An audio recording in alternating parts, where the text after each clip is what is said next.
Okay, so the 3.0 update is split into two sets. You have the three features, which is the 3.0 Dick update, which includes first contact, rework, intel, industrial districts, planetary building, population growth, the stuff which is core to everything, right?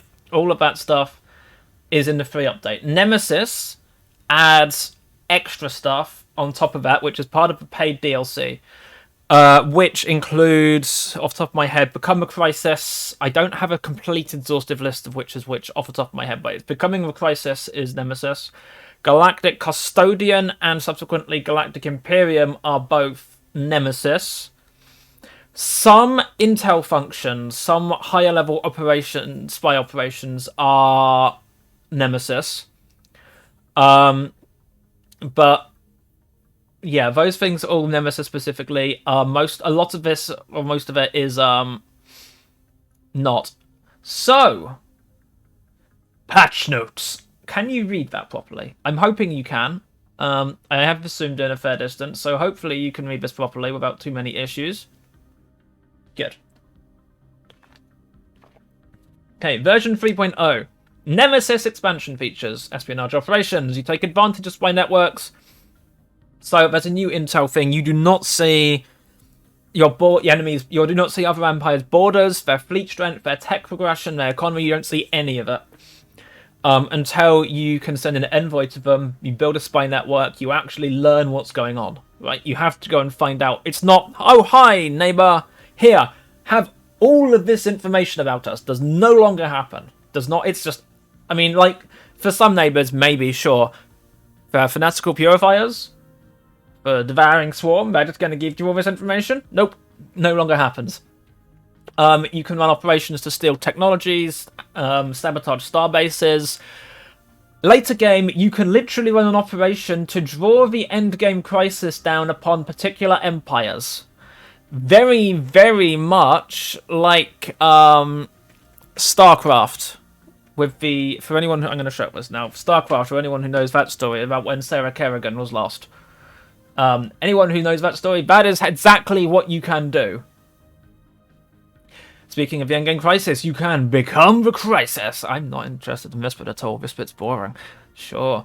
Set your empire down the path of destruction of a new ascension perk, become a crisis. Build up a fleet backed by the most powerful ship the galaxy has ever seen. And let no one stand in your way as you basically rip a hole between dimensions. It's probably fine. Don't worry about it. Nothing bad will happen. Or take the opposite side, become a galactic custodian and save the galaxy from the evilness that exists within it. We're giving you new powers to strengthen, basically become the leader of a super federation. And once you've saved the galaxy, you may or may not want to give up those powers, or you may or may not want to, become the emperor. Because, why not? There's a new Imperial ship set. Spoilers, we'll be using the Imperial ship set. 3 new music tracks, various new Steam achievements, which I probably won't get. I might get some of. We'll see what happens. I don't actually know what they all are, actually. I know what some of them are. So the free feature, that's the paid stuff. This is the paid stuff for the expansion, which I believe is 20 quid. Off the top of my head, I should probably go and check that, and I should probably know. But yes, I believe that is 20 quid or so. For this expansion. This is considered a full expansion. This is not one of the smaller DLCs. This is one of the full expansions, joining Utopia, Apocalypse, Megacore, and Federations. This is the 5th full expansion. So, the main big updates. The 3 features. So, we have the Intel rework. So, intelligence and first contact is completely redone. You have to initiate first contact with another empire and build relations to increase knowledge. You can build spy network in another empire, gathering the information intel through those spy networks. It's a more limited form of the same thing because some features are just more limited. Possibly one of the most important bits, economic and population rework. Building slots are now unlocked. So previously building slots were unlocked. You got 1 building slot for every 5 populations. So population was king, as it still is in fairness, but population was more king. Building slots are now unlocked for expanding the infrastructure of a colony by constructing city districts, whatever form they might take, upgrading the capital building, or through various civilian infrastructure technologies. Habitats are a little bit different. They still work basically the same as they did. The functional architecture civic also grants you one building slot, which makes that one potentially not a meaningless civic anymore. Ecumenopoli, ring worlds, hive worlds, machine worlds, the very special ones, the artificial worlds basically, all start with all building slots available straight away. I mean, I say straight away, none of them are exactly simple worlds to get hold of. Branch office building slots for megacores used to be determined by having 25, 50, 75, 100 populations. They're now unlocked by upgrading the capital building on their planet, plus one slot for having the insider trading tech tradition, which I believe is in prosperity. Various technologies are now infrastructure gateway techs. Industrial districts. So we've had the previous 4 regular districts: your city district, your energy, your mining, and your farming districts. There is a new industrial district, which is why have I not got grub? You have a new industrial district which now produces it's 2 housing and 1 each of the factory and forge jobs. So they will have 1 job producing alloys and 1 producing consumer goods, each district, which potentially vastly increases your potential alloy or consumer good output on a planet. Depends obviously on how much you focus on that, but that can vastly increase things, potentially for much cheaper as well. We'll see. The factory and forge buildings we used to have to produce those do not do that directly. You can only build 1 of each. No, you can only build 1 or the other. You can't build both on a planet, sorry. And you can only build once. So you pick one, and it and its upgrades will add more jobs of that type to the districts. So when a fully upgraded forge building, for example, will add, I believe, a total of 4 alloy jobs. So you have a total of 4 alloy jobs per district. And that happens. Doesn't increase for housing, as far as I'm aware, so keep on top of the housing. The relevant designations for those 2 will also shift. So if you have a forge world, you lose 1 consumer job, gain 1 ally job, and vice versa, and so on. For stuff like Ecumenopoli, where it refers to all city districts, if every district must be a city district before you can turn it into Ecumenopolis, industrial district counts for that. It's now sort of a group of urban districts. Pop growth and assembly. This is going to break my brain, I'm sure. But anyhow, biological for the Pi Empire. Biological population growth now follows a curve based on the number of pops on the planet and the theoretical carrying capacity of the planet. Basically, the more space there is, the faster they'll grow to fill it. They start with their normal rolling along. Then when you've got a sort of stable population base, it will start expanding more because there's more space to fill until it starts running out of space, at which point they will be sort of self-limiting. The overall carrying capacity is largely based on the total housing the planet has, plus a value for unbuilt and unblocked districts based on planet class, and you can see this in the planet size tooltip, so we'll take a look at that, and hopefully it will show us some maths behind that as well. The amount of population growth required to create a new pop is increased by the total number of populations in the Empire. So the later on, you will have a lot less pop overall than you were in the early game. Given that population is the single biggest performance killer in the game, yes. At the same time, populations are now generally more efficient, as I understand it, so it shouldn't really change economy efficiency in that sense. New colonies no longer suffer an explicit pop growth penalty. This was always a thing where you would have a new colony and you would just immediately dump 10 pops straight onto it as fast as humanly possible to get past that new colony thing. The basic colony planetary designations now grant stability, amenities, and in regular empires where it matters, happiness. Spawning pools and cloning vats, those sorts of things, produce organic pop assembly, not modified pop growth. Overpopulated planets will stop generating population much faster than they used to. A few other bits. The manual resettlement thing's been a bit changed around. There's primarily a lot of sorting has been changed. Hi, Toa. So previously, when you were doing manual resettlement, to find the unemployed pops, you had to scroll right to bottom. It's now sorted with unemployed pops at the top, and they've done some sorting based on employment strata as well.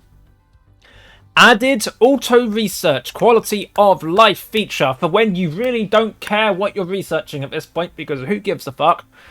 Because you've researched everything and you're just churning away through repeatable text or whatever. Then auto research, it will just keep on ticking and it will just keep going through, and every time you complete the 20th level of repeatable tech, you don't have to go and select another one, it will do it for you. Need diplomatic messages when Empire is destroyed, notifications when people leave the galactic community, a game setup option to pick which endgame crisis you get. You have a random, or you can pick one of the 3 endgame crises. Filter to the colonization menu so you can only view your main species. A setting for turning off mouse screen edge panning. Totally using that, definitely.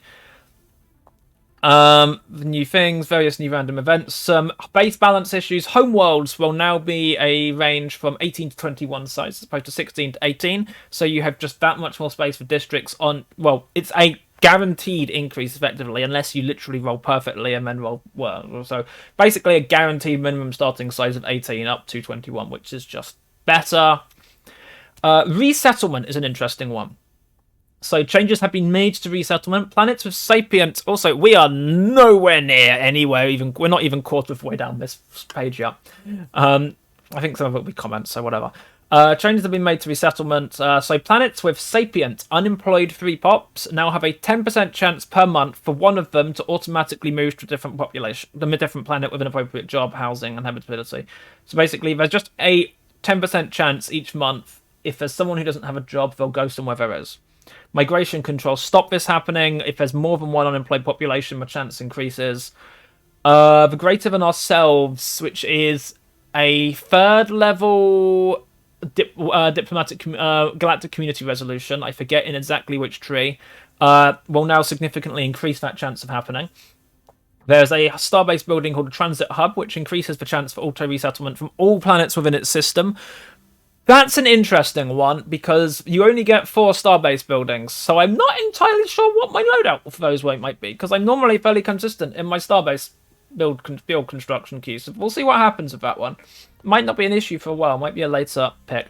Anyway, we'll see. Manual resettlement costs are increased, and for most pops also has an influence cost. It used to be just energy, but it's been in general just increased, so you can wait for them to do it themselves, or you can pay to move. The Corvée system Civic removes the influence cost. The subsumed will and OTA update Civics also waive influence cost for manual resettlement of drones. The OTA does not waive the influence cost of moving bio trophies if you are playing a rogue servitor, as they are not drones and they tend to resist the necessary OTA receiver upgrades. No shit. Manually resettling the last population on our planet now has a significant influence cost, which is not waived by those aforementioned civics. If you remove the last pop from a planet, it abandons the colony. So it is a substantial... You're literally abandoning a colonized planet, so there's a significant cost to that. Here's a really good one. Population demotion time. So if you have a leader population, and there are no 3 leader jobs, it used to take them 10 years to downgrade their strata to a lower one, which is, honestly, I feel a bit much. That demotion time has now been halved, so it's now 5 for ruler and 2.5 years for specialists. It was 10 and 5 and so on. Takes a long time. Yes, unemployed populations now have greater immigration push. The kinship tradition in the harmony tree, which cut this time in half, now reduces demotion time by 25% instead, keeping it.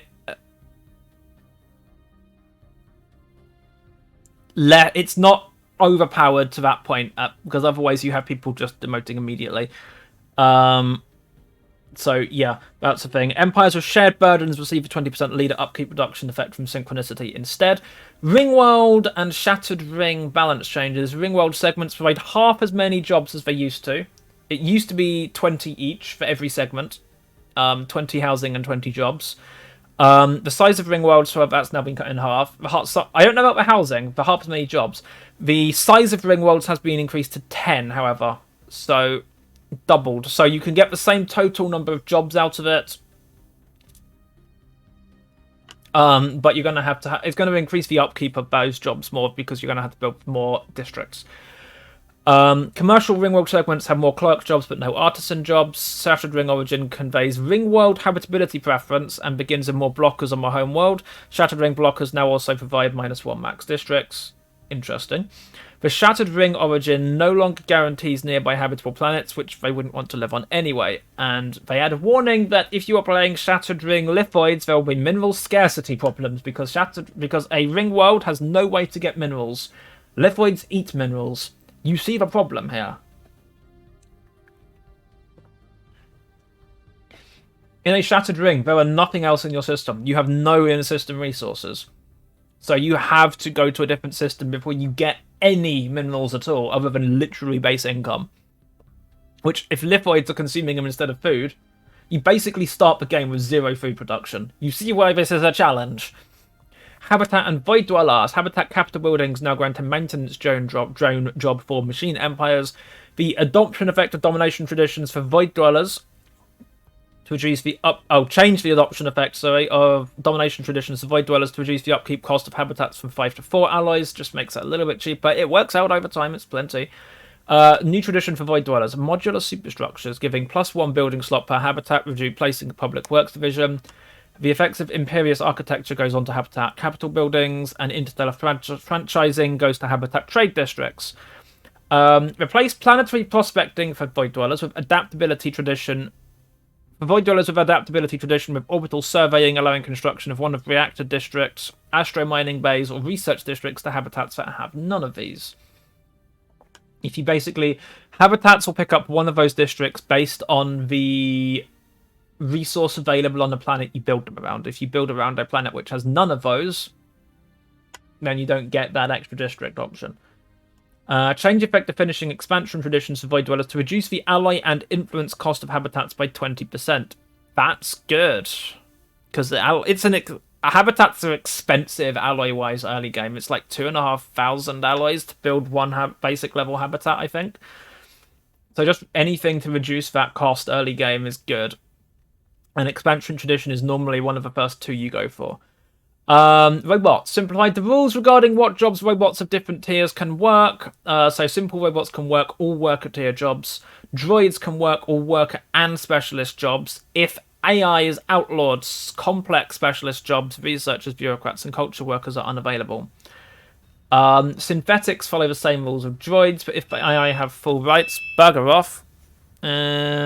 Phone, shut up. We know, it's fine. It's going in the right direction. Synthetics follow the same rule of droids, but if the AI have full rights, they can also work in ruler jobs. Like, have that waited like 5 minutes more, it wouldn't have gone off. Updates made to some authorities and ethics. So the democratic authority types now have a 50% increase on automatic resettlement chance, which is a base of 15 as opposed to 10.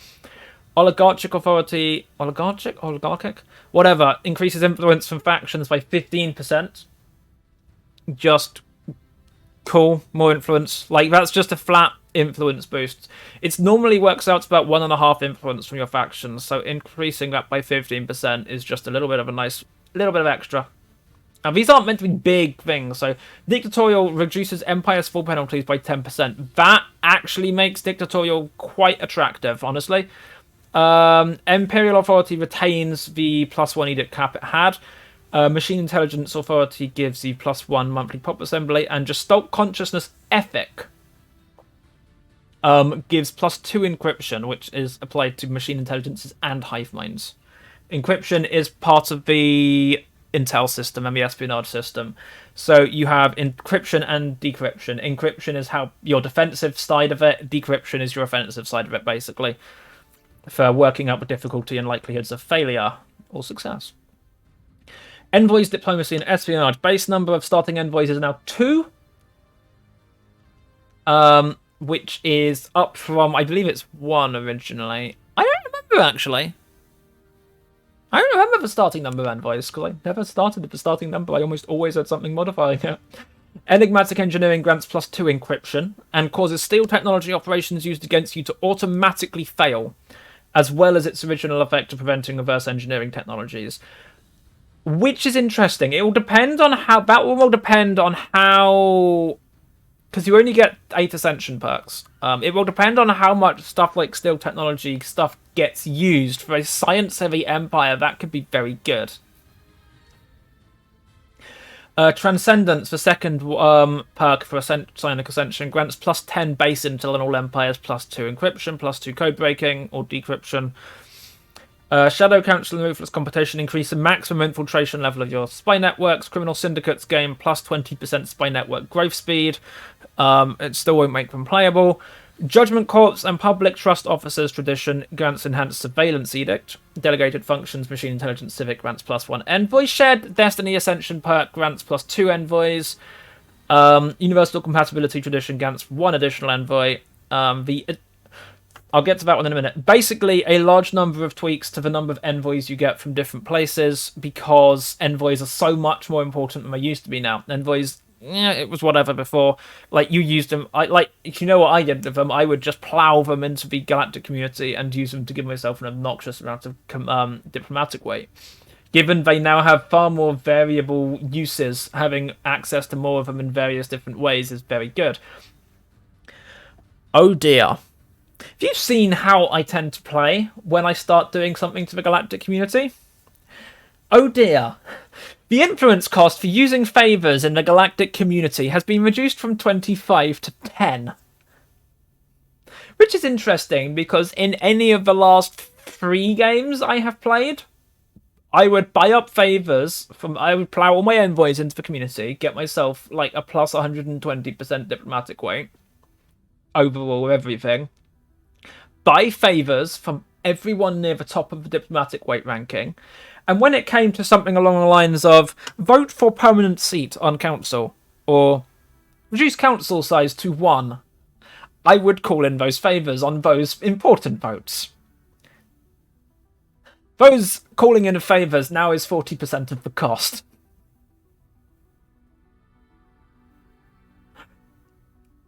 I'm fine with this. Does also mean the AI is also likely to use that more.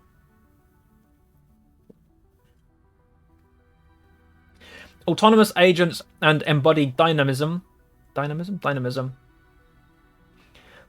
technologies grant 1 additional envoy. Improved relations now caps out at plus 100 and is changed at a rate of 0.25 a month. Harm relations is minus 100 and minus half per month, so they both have the same cap in opposite directions, but harm relations is twice as effective as improve. The established embassy diplomatic action exists once again and increases intel between the 2 empires, triples the effectiveness of improved relations. Colonial bureaucracy and galactic bureaucracy now grant plus 10 base intel. The Sentry Array megastructure now also increases base intel. That's an interesting one, because when the Sentry Array is complete, like, is it going to go up to plus 100 base in? That will be interesting to see. Several espionage-related edicts have been added. Several technologies are flagged as espionage gateway techs. Economic balance. Moving on. We're getting through. We're getting there. I said this would take a while. Economic balance. 3 new society techs that give upgraded capital buildings progressively larger bonuses to production, while also increasing job upkeep. Rural farming, mining, and generator colony designation bonuses increase, as well as bonuses from 5-year plans. Urban World's got a trade bonus. Mining, capacity, and farming subsidy edicts grant a plus 50% production. Prosperity, adoption, traditions, mining station output bonus increased to 20%. I believe that was 10 before, it might have been 15. Technologies that boost space-based resource gathering and research now become significantly stronger as they advance in tier. That I definitely approve of. There's like 5 for each of them, and they're just... yeah, it's like they're there, I might as well take them. The energy output of technicians and tech drones significantly increased. That will help with energy production, for sure. Trade value generated by POPs with decent or better living standards increased by 25 to 33%. That's encouraging you to treat your people better, unless you're authoritarian, and which you don't care. Effect on trade for most jobs, including criminals, keep that one in mind, has been increased, which means crime is going to have a bigger negative effect on your economy.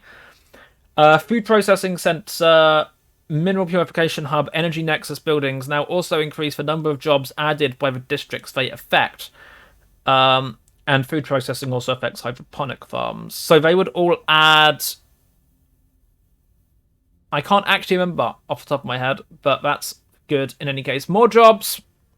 Population management is going to be interesting in this version.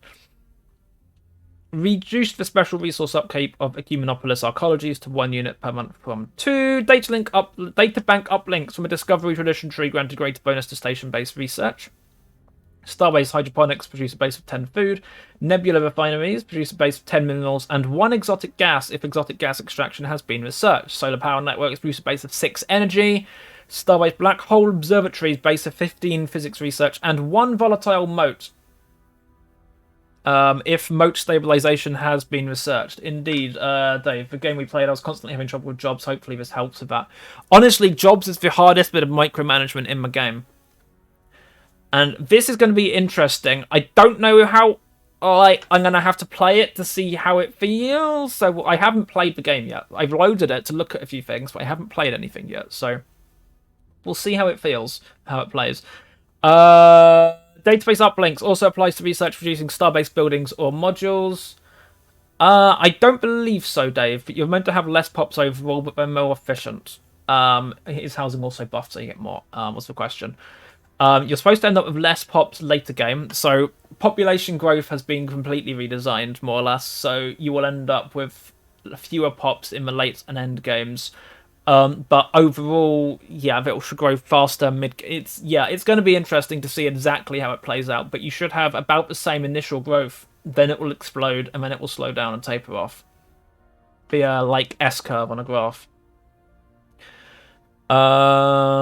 Technologies that boost technician, farmer, or miner output now also apply to energy, food, or mineral-producing starbase buildings and modules. That is going to vastly increase... Well, no, starbase buildings and modules. Okay, that's interesting. That might just buff the use of some of those building types on starbases. I'm not sure, we'll see. Insider trading tradition now gives megacores plus 5% branch office value instead of plus 1 branch office building on their own planets, which was useless to them. Lol. Now possible for the endgame crisis to happen in the first 50 years of the... So here's the thing. In endgame, the endgame year you set, the endgame crisis first becomes available 50 years later. And from 50 years, there was a chance every 5 years for it to happen based on various modifiers. So, it is now possible for the endgame crisis to happen in the first 50 years of the endgame in certain circumstances. These are no living fallen or awakened empires if you've already killed them all. A war in heaven is not happening, concluded, or started 15 years or more ago.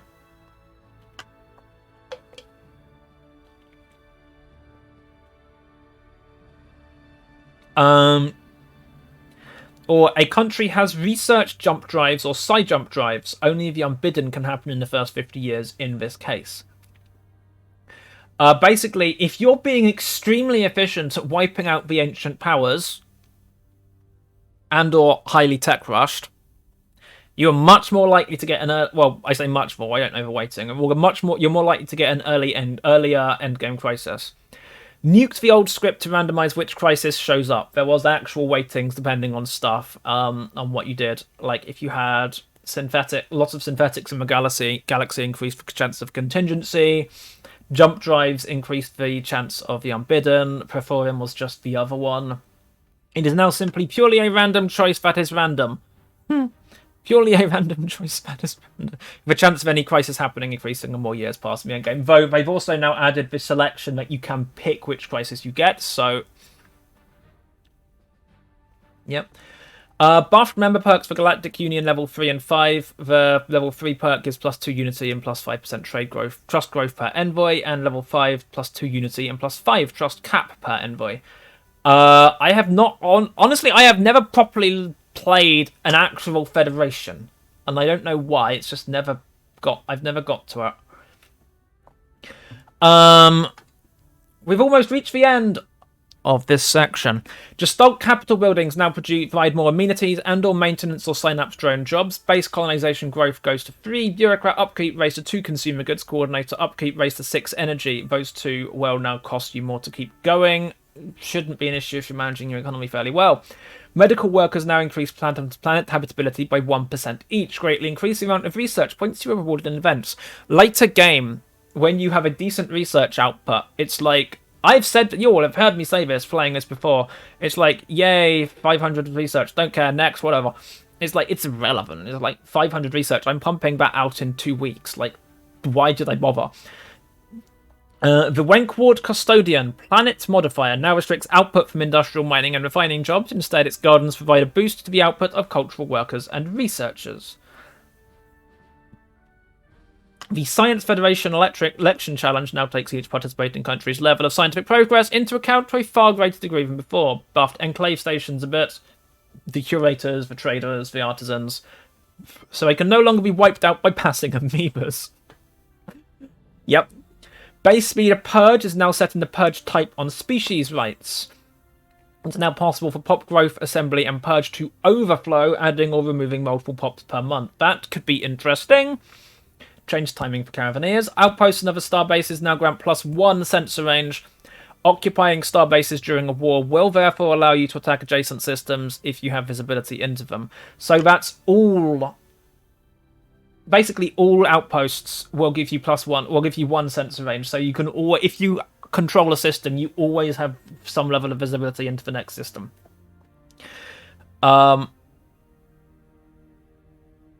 You may need a science vessel to escort military vessels into Nebula the first time. I don't know how that will work with Nebula then. Yeah, we'll see. Hyperplane detection range of sensors and science ships has been reduced. The Map for Stars edict now also increases hyperplane detection range by 1. Much more popular now then. Because, yeah, you had like a 5 hyperplane range of a science ship. That's drastically reduced. I think it's down to like 2. Subjects of the Khan or Fallen Empires no longer gain their vast knowledge of geography. Basically, the game is making you work for information now. So much more than it used to. Clone vats now cost 500 minerals and food to build and have a minor energy but significant food upkeep. Necrophages have an assembly speed penalty, so you can't just build them out of spare body parts, as cool as that is. Interesting. Lithoids also have minus 25% organic pop assembly. The cloning vat and spawning processes lose efficiency, turning food into rock. I'm talking a lot. Planets that have been reduced to 0 districts by terravores will now shatter, with drones automatically resettled to their home world. Thank you! When Lithoids released, the first thing I did was build a Lithoid empire and devoured a world, and you couldn't eat it completely. Like, you could reduce it down to size 1, effectively. And then you just had to resettle your pops off it. Now we can actually consume worlds as Lithoids. That's fantastic. Exactly. The corporate embassy now requires a major capital building instead of 50 pops on the planet and gives 5% economic diplomatic weight instead of 10%. Okay. Disinformation center now requires a major capital building instead of 50 pops. Reduces ethics attraction by 25% instead of 50%. That's a... I don't remember what that one is. I think that's from criminal syndicates or just megacores in general. And increases the maximum infiltration level your spy networks can reach rather than providing an economic diplomatic weight bonus. Organic Paradise building now has both artisan and maintenance drone jobs. Necrophage centers of elevation now produce 1, 2, or 3 necrophyte jobs depending on how many organic pops grow in 10 years, so that you are unlikely to run out of necrophyte pops even with the new population system. The upgraded House of Apotheosis now gives a flat 6 necrophyte jobs. Plans for unification homeworld modifier from prosperous unification origin now expires after 10 years. Okay, that's just like a starting buff. We finished the... I think this was balance. We finished the balance section. Good thing I didn't try and do that in one breath. Automation. When you set sector and planetary automation. Significant updates. I've been talking about this a bit. Planetary automation build lists and behavior have been heavily revised to not be terrible. Planetary automation will now only upgrade non-capital buildings if it will not cause a monthly deficit and if at least one job in the upgraded building would be filled. Basically, they're not going to drain your resources by stupid upgrades, and they'll actually only do it as a job to put there. Sector AI now prioritizes districts, then buildings, then upgrades, rather than vice versa. Sector AI now knows when to stop building and won't build in planet's employment and housing situations are perfectly fine. In other words, they're not building because we can. Sector AI now knows how Empire Sprawl actually works. That's nice. Known as a Crime Lord deal makes anti-crime building superfluous. Fixed the bug of a Sector AI would not really care about its designated speciality. Research Sector AI now prioritizes research a bit more. And they will routinely build organic sanctuaries when needed if you're playing rogue servitors. Renamed automatic exploration to automatic survey. Exactly, Dave. Like, let's be fair. The automation and all of that has been basically bad since it was started. I believe DJ Truthsayer on one of the streams, wow,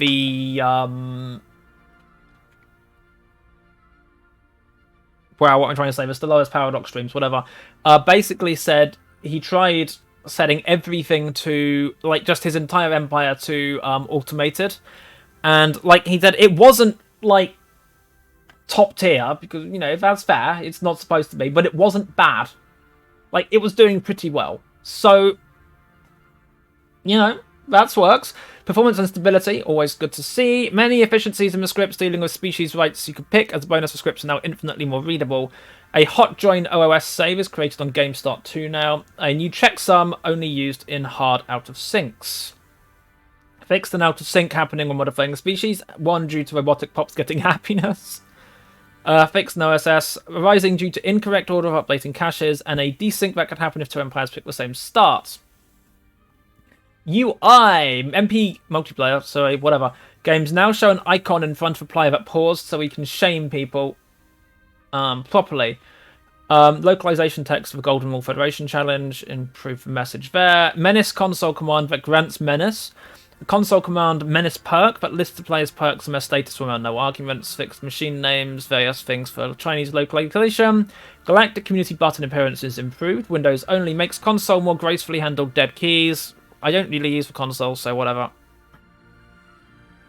The icon for resolution is now shown in the pop-up window for proposing it. Adds outliner option for showing colony designation instead of planet class icons. We can show you that when we get into game for after a while. That's just useful, quick quality of life. Can sort and reorder planets manually in the outliner. Good. Possible to cycle viewed planets with tab and shift tab, same as pressing the next and previous buttons. And correctly highlights the open planet when cycling planets. Removed unhelpful tooltip text from some OK buttons. Contacts view now shows relation instead of opinion. Is that the contacts window or the contacts view in the corner? I'm not sure. Adds timer to the next pop being grown assembled if you hover over the species being grown. Current population pie chart tooltip now lists for 10 species with the most pops on the planet rather than just one, which is randomly picked. AI, so this is the bit you were talking about, Dave. I thought make taking over council way harder because they'll make better decisions. Maybe. The AI should now better understand what a building that gives a percentage bonus for a resource does. Fixed cases where weakened fleet would get stuck trying to return to its home base, which is unreachable. Made the AI use the Caravaneer to buy loot boxes and play the slots. Not actual loot boxes. Well, sort of. They cost energy credits. Cost is now properly withdrawn from the AI budget when proposing a resolution. Genocidal AIs will now attack any unknown science ships that enter their system. AI will now take better consideration of which ships already exist in Federation fleets before building new ones. Better distribution of different ship types of Federation fleets. Fix the bug that stopped the AI from ever proposing Federation laws. Also made AI-only Federations more active in setting laws as they would like, especially centralization. Fixed AI not starting fresh research while currently researching a special project with no science cost. AI will now prioritize spending on fleets a bit better if it recently lost a war. Reduce the AI's obsessive need for passing sanctions upon sanctions in the galactic community. They love their sanctions. Wonder if anyone can get done. We're going to skip the modding section, not because I don't find it interesting. I've already read through the whole thing, but because most people don't find it interesting. Also, can I just point out, there is a lot in the modding section.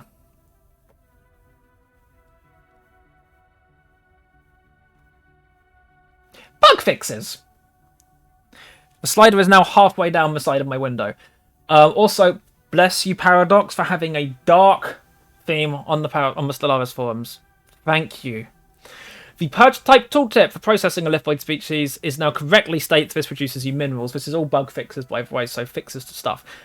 That's what bug fixes mean. Wow. How many times did I need to say that? Many improvements to tooltips giving reasons why species rights are unavailable. Purifier, Terminator, and Devourer player empires will no longer be invited into the non-aligned league. These guys are too dangerous to be trusted, even if the fate of the galaxy depends on it. That's probably fair. Fixed many cases of buildings which show extensive and barely readable AI-only requirements for constructing a building if you lack the resources to do so.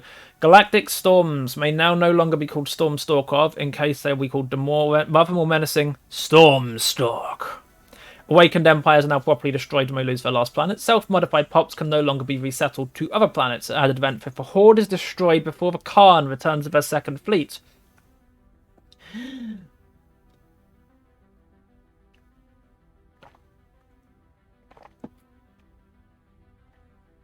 Oracle event dialog now correctly refers to your capital, not necessarily your homeworld. Sensor array power surge event can no longer target habitats or ring worlds. Zone A no longer spawns on planets before you actually research its anomaly.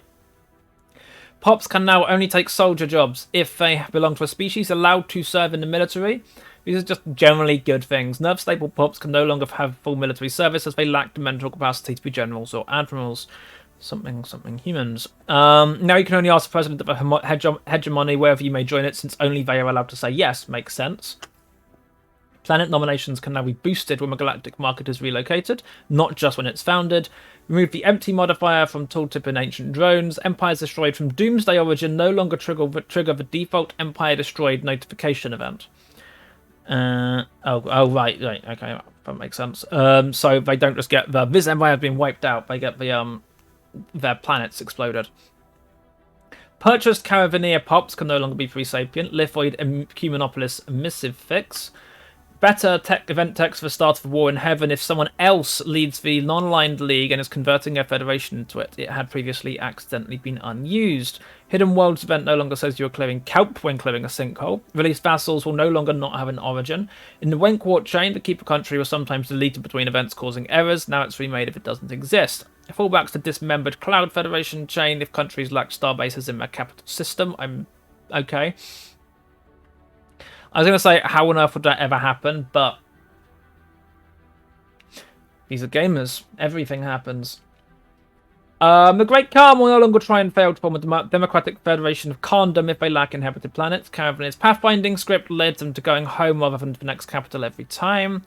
Fixed a few cases where Research Cooperative Federation election challenge would not correctly show the title of winning thesis. Scripted Federation election challenges will no longer elect subjects as president. If you turn your capital system into a black hole with horizon signal, which you should, the game will properly treat it as a black hole for the purpose of galactic map graphics and starbase buildings and the like. Fix some cases where it's possible to complete the Colossus project and not get a tech for Planet Cracker. Synthetically ascended empires can now successfully block the ghost signal. Subjects can no longer violate the Military Readiness Act Galactic Resolution as the tooltip already stated. Bug whether a certain casus belli would tick between available and not available every day when you remember the Federation.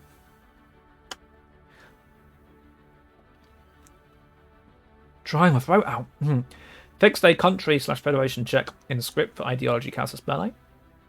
Fix some irregularities of having a Scion start and not getting first contact projects. Caravaneer respawning, generating a trade station. Habitat capitals retain the capital designation instead of being shifted to others. Fix an issue where it was possible for one country in a federation to establish communications with other countries, especially the non-standards, but not pass this knowledge onto its federation allies. We sure that was a bug? Fixed a country said that wrong. I know they've repeated an error thing in that. Okay. Fix the bug where tooltip for every X would lack a colon and jump straight into the effects. Also missing Hivemind Chinese file. Successor Khanate of the Great Khan spawning with no planets. For real this time. Fixed a bunch of cases that were checking every ship in the galaxy rather than the system with a fleet. Clash of the Titans achievement got a lot harder to fulfill. Shattered Ring driven assimilator and rogue servitors of a lithoid subspecies will no longer have their farming segment vaporized. Oh, that's what causes it. Fake astonishment. I've already read this effect, but it was real astonishment when I originally read it. Fixed terraformation, leaving a giant planet on the galaxy map if you left system view too quickly. I've been wondering what caused that for ages. Fixed an issue with the effect of blocked districts sometimes being counted twice. Issue of districts not always being counted as occupied when queued in a build queue. Fixed the memory leak when using random log. Disallowed duplicate traits on species to prevent it being exploitable. Only allowed predefined sets of starting planet classes, preventing any kind of exploits where planet classes are manually entered that are not part of this set. Fixed the reinforced fleet button being grayed out without reason. Simplified an option tooltip for an event heralding the completion of a ring world nearby. No longer tries to list every single pop being given the megastructure demands rejected modifier. Earth is now consistently size 18. There's so many patch notes in this update. I think they said the total patch notes are 27 pages long somewhere. Rivaling someone now incurs a truce for breaking non-aggression pacts and defensive pacts. Research agreements will now also be broken. One-way truces no longer allow you to traverse a nation's space that has closest borders. Curator stations don't pretend not to understand you and actually pick up when you bother them. Crossbreeding events will no longer happen if xeno compatibility is disabled. Caravaneer crossbreeding events would badly fail to create a new species. I have questions. I'm not sure I want the answers. Fixed pleased fallen empires, sometimes trying to give you a technology you are not allowed to have. Uplift button now works instead of just giving you the sad button noise. Fix one of the track locations in the Church of Light chain being the centre of the galaxy. A little hard to get there if you haven't noticed. Tooltips and fancy icon frames of the species and the colony ship construction interface being mismatched. Upgrade all defense platforms button would always show that one was going to be upgraded. Fixed. Upgrade now shows the correct cost. Curator option to tell us something we don't know and find out the location of a Leviathan is back, and the list of Leviathans it can tell you about has been updated. Is there any other interesting ones here? Because there's a lot of bug fixes. If you want to read all of these, you should just go and read through it yourself. You'll probably be doing it slower and more properly than I am. Bunch of typos and colony type assignments. Tech cost for technologies. Resource upkeep's not showing. Notification spam from joining Galactic Community when it's first formed was removed. Make a new fleet savable even if you are upgrading a fleet of the same type but other design. I don't quite follow that one. Fix an exploit where you can get Unity benefits for not changing a policy in response to Galcom resolutions, and then immediately afterwards change policy. Gateways in enemy systems cannot be used by the occupying side. I don't think I've ever done that. I don't know, maybe I have.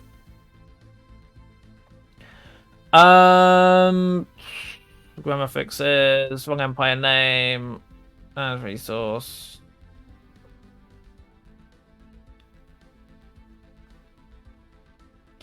Game will crash. Oh, that's fun.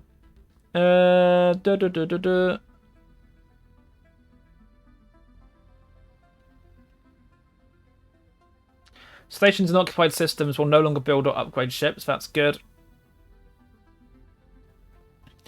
Because that's just tedious otherwise. Auto ship upgrader was a bit overzealous in protecting a player and to a lesser degree the AI from deficits. Added a notification if your Federation's leader changes. Here's an interesting one. Fixed an emission, which means that the AI did not actually even want to build a Juggernaut. I have never seen an AI Juggernaut in this game. And now that's done. Your first and original ruler when losing elections becomes a governor. Every tooltip showing a truce of an empire will actually tell you when that truce ends. Various types of ships will no longer produce question mark icons and breakdown tooltips. Pardon me. Council election alert and notification should now show more correct information. Fix an error message from killing too many Tianki at once. You're being too efficient. Stop! Here's a really good one. If you remember, Dave, for example, in our multi-stream, I ended up in an offensive war, I think, 3 different times. Non-federated AI empires will no longer force a player into offensive wars. Missing the invitation vote will now properly auto-decline Thank you. It's so tedious. I don't care what they're doing when they're fighting. Stop drawing me into it.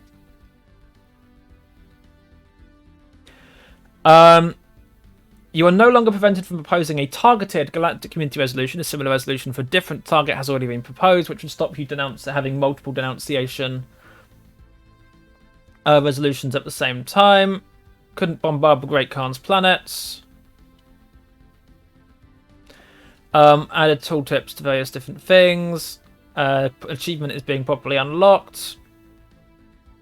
Various confusing triggers on Supremacist.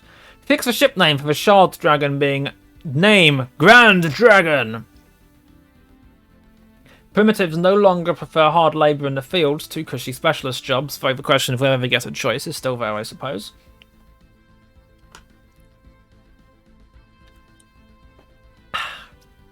Requesting Federation Association status now correctly triggers a vote if accepted.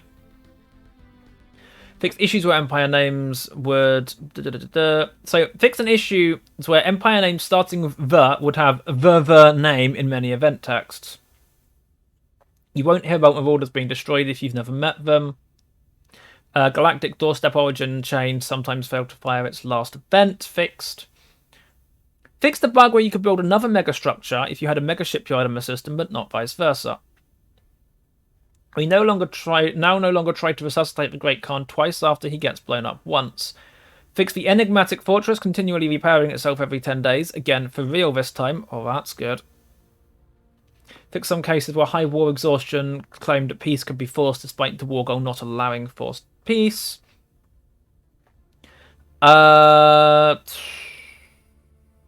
Anything else interesting here? No. Cool. But wait! There's more! Earlier this week, before the release of the patch, on Wednesday in fact, they released and announced version 3.0.1 because you can't just go and release a 3.0 because that would be silly. Live version is 3.0.1, still called the Dick Patch. 3.0.0 is dead. This is 8 pages of fixes, which is an additional on the top of the original 19, give or take. So, where were we? An hour and 10 minutes into the stream. Features several new diplomatic messages for becoming the Crisis Empires. That works. Some balance. A wormhole now connects scions to their fallen Empire overlords, meaning it makes sense. A Ferrophasic engine now grants increasing amounts of energy, minerals, and naval capacity with each upgrade. Excellent. Scaled down with Unity rewards of various espionage events, which now award value based on existing monthly Unity income. Imperial Security Directorate. Really? You're supposed to be fixed by now. Please hold. Go down. Go up again. Why? Okay. Imperial Security Directorate updated, so it now offers the Emperor a +2 to decryption and +4 to encryption only. Reverted to change to Special Resource Edict's one-time costs. Their cost now increases of Empire sprawl as well as overextension. The new special project for a final step in the base game precursor event change takes 30 days. Indentured servitude slavery type no longer applies slavery-based production modifiers if Pop is working in a specialist job.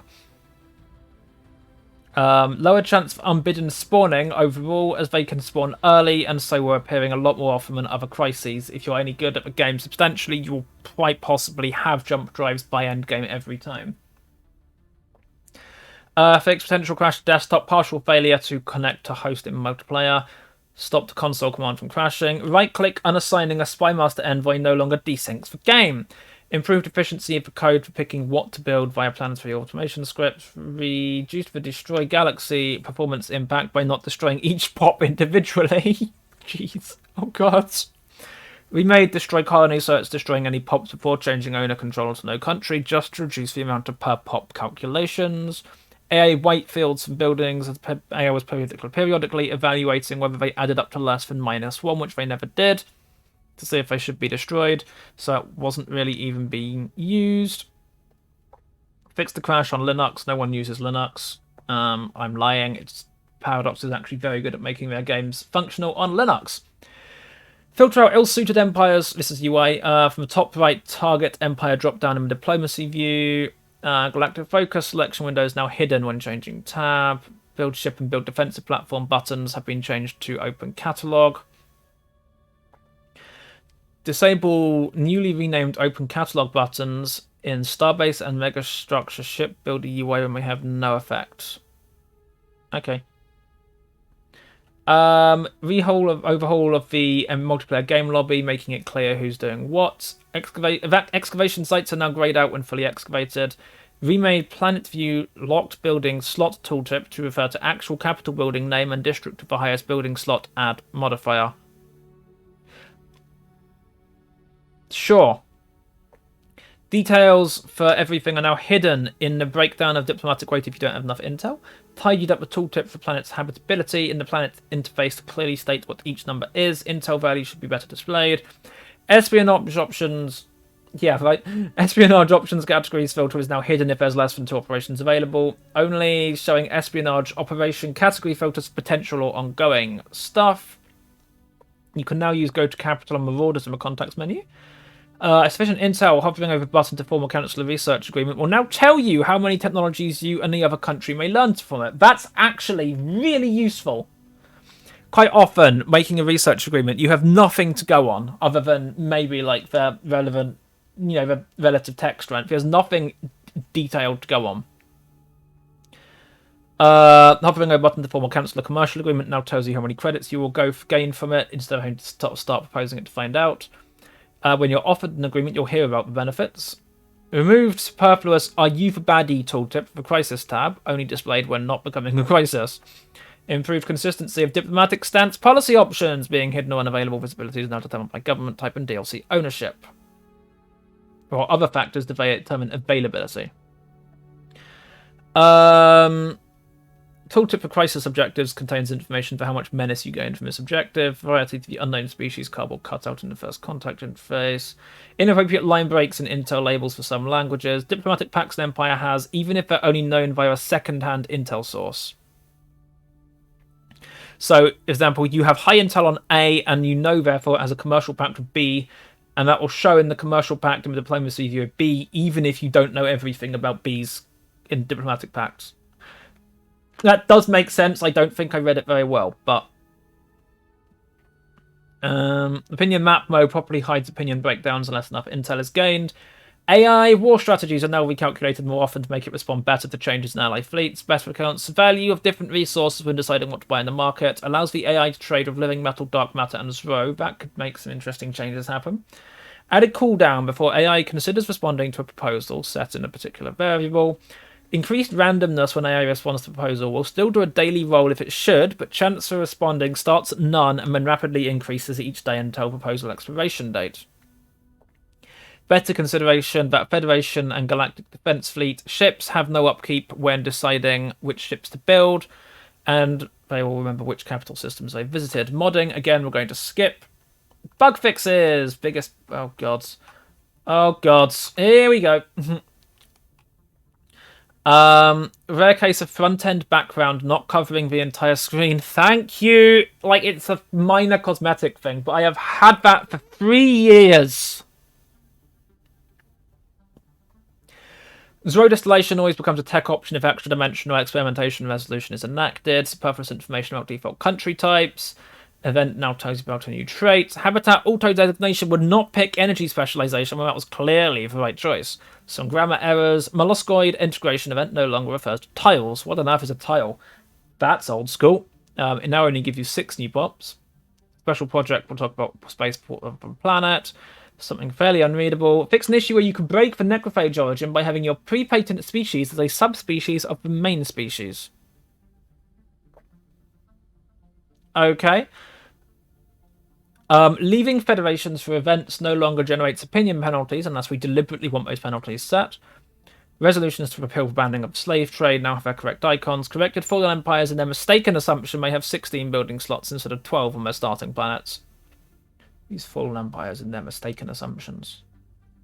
Purge the Xeno. Or something. Just blow up the whole state system. It's probably the easiest way of doing it. Selecting an oligarchic authority type with the Death Cult civic is now consistently recognized as a grim council government. That is grim. Fix several cases where alloy megaforges and other similar buildings provided X jobs per wide district would be unspecific or wrong about how many jobs. Several fallen empires lacking housing due to having no city districts. You can no longer get the scandalous insult event on yourself. Improved tooltip for overextended spy network. Subjects that are in a federation with their overlord should now be able to declare a war for independence on them. I don't imagine that will end well, but sure, have fun. Good luck with that. Reanimated armies is now fully incompatible with synthetic ascension, rather than just quietly doing nothing as before. Anything else? First contact event, a terrible sight to behold, no longer shows a happy handshake as its event picture. Seems fair. Guarantee independence now displayed properly in the diplomacy view. Them guaranteeing our independence does not make it work the other way around.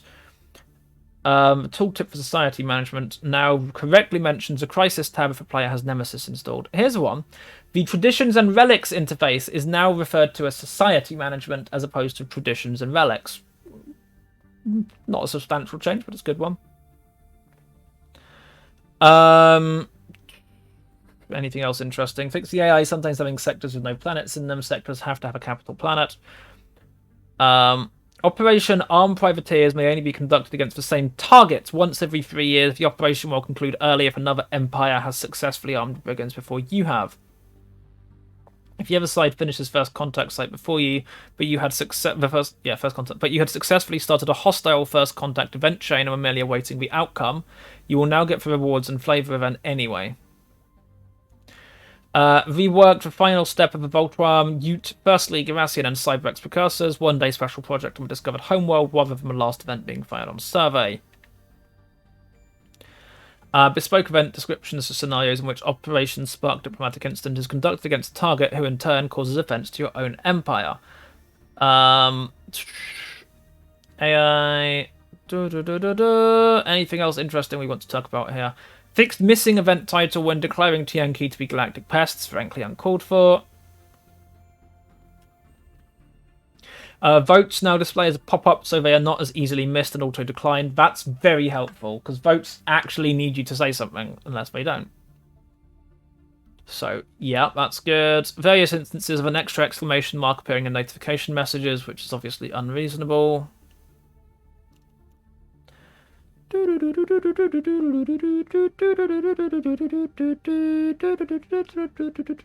Anything else interesting that we want to talk about? Fix xenophobes welcoming aliens with open arms in the Caravaneers a warm welcome event. Good luck with that one. Tooltip from the operations panel explaining when and why Crisis Beacon is subject to a cooldown period. Random events, auto upgrade for Federation and GDF ships now properly applies the technology of all member empires when choosing components. Edge cases where precursor systems could spawn too far away. Fix an exploit where you could mod the game to get a button giving 500 minerals for free without changing the checksum. Like, it's fine to mod the game to do that, but it should be changing the checksum so that you can't be doing that with other people who aren't exploiting.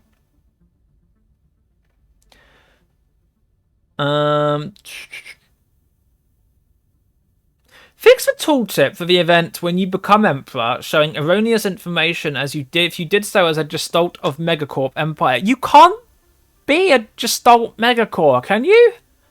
That's not possible.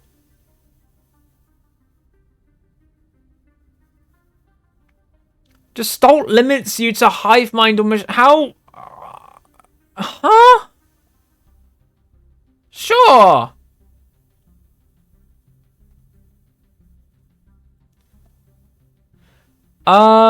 Fixed envoy event gone native, sometimes missing a description entirely. I think I've seen that before, actually. Fixed a bug where buildings that increase the number of jobs offered by other buildings or districts will do this even if they are ruined or disabled. You can recruit Imperial Legions infinitely, now capped to 12. Curbed the Galactic Emperor's extreme paranoia. Not everyone is a seditionist. Are you sure? The Emperor can only now only run the operation target seditionists against rivals and countries actually undermining their authority. I mean, quite obviously that's everyone. You no longer gain menace per month for purging instead upon a population finishing being purged.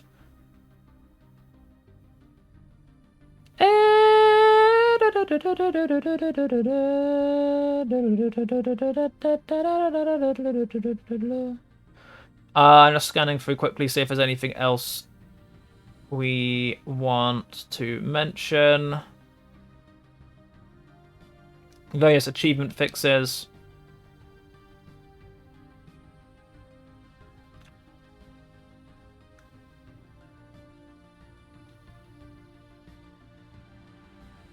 Recruitable leaders may no longer possess the psionic or chosen trait directly alongside either the synthetic or cyborg trait. Well, that sucks. Fix become a crisis level 5, showing one trigger condition of level 4. I suppose that... What does that even mean? You could... Okay.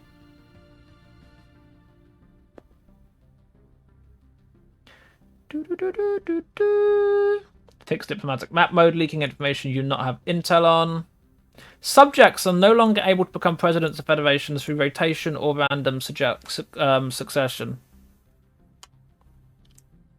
That's probably fair.